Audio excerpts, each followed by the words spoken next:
Okay, but fly fish, you spot that brook trout and you pull out a little bit of line and you throw that lure in front of his nose, throw it in front of his nose. You don't take out all the line and then try to throw it.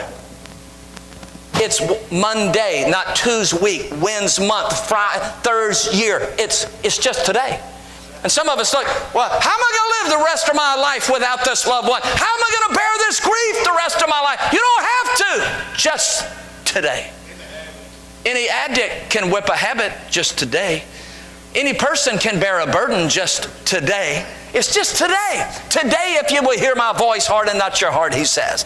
What's the other pump? Quickly, giving. Giving. So here it is. You ready?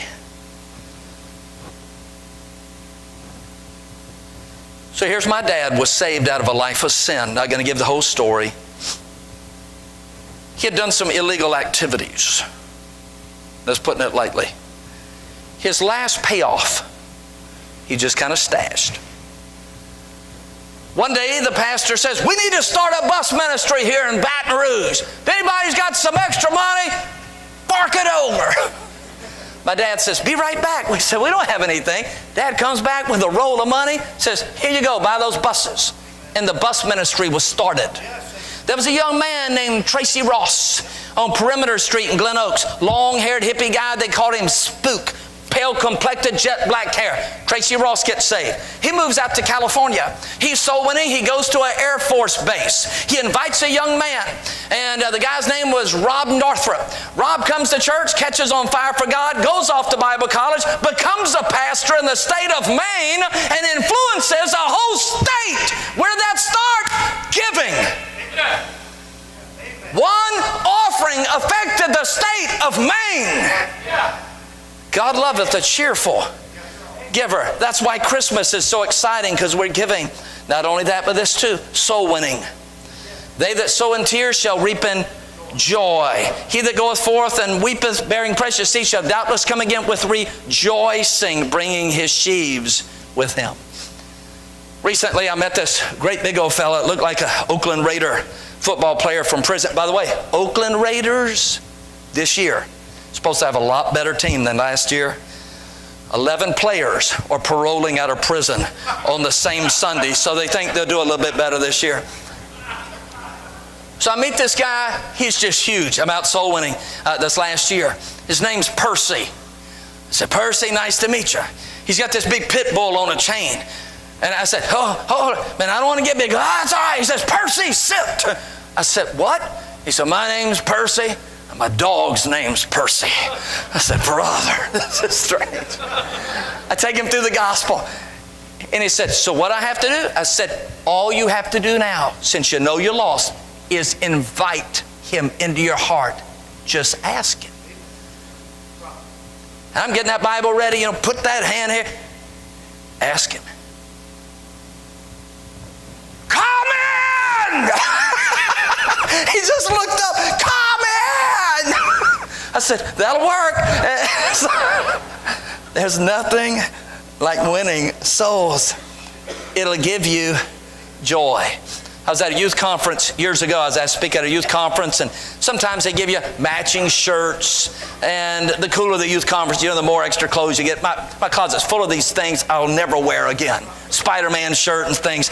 And so they gave me these Air Jordan tennis shoes, Air Jordans. I'd heard of them. I don't even know they made them in my size, like 7.5 men's. And so I got these Jordans on. I got flat feet. My feet hurt, so I visited a lot. So I soul went in my tennis shoes. Suit, but tennis shoes. Man, it's going to be comfort. So I knock on doors. After I got those Jordans, knocked on the door. I said, hello, I'm the... They didn't even look me in the face. They said, Jordans, come in. You're the pastor and you're wearing Jordans? Led 5 people to Christ that week because of my tennis shoes. What I'm trying to tell you, you want to reach Louisiana? Get you some Jordans. That's what I'm trying to tell you.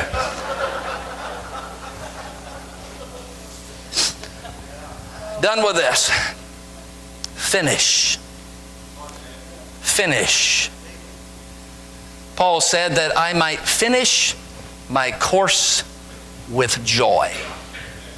I've never met Brother Chang, C-H-A-N-G.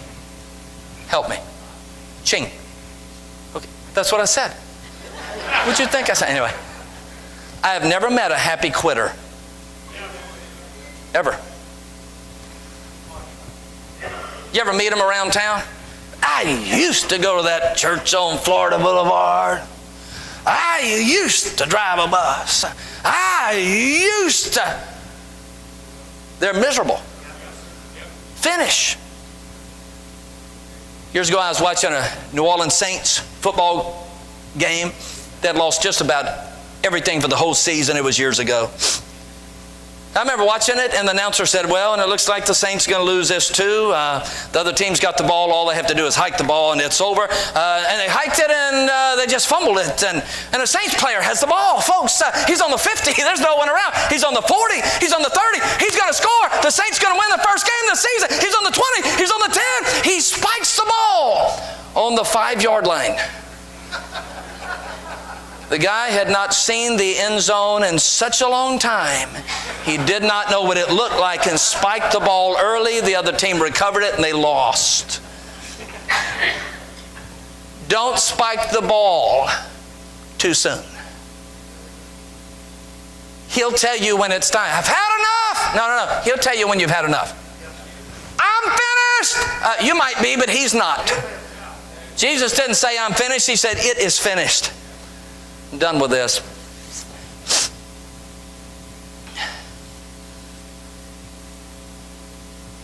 Two missionaries were on a boat and they'd kind of felt forgotten.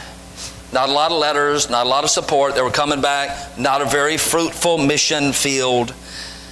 And they're on the ship heading home and feeling like failures.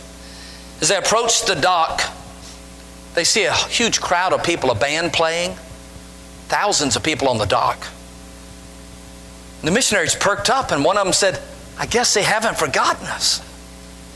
They didn't forget us. And as they got closer and closer, they looked at the eyes of the crowd and they were not at them, they were on the next deck. It was Teddy Roosevelt coming back from an African safari.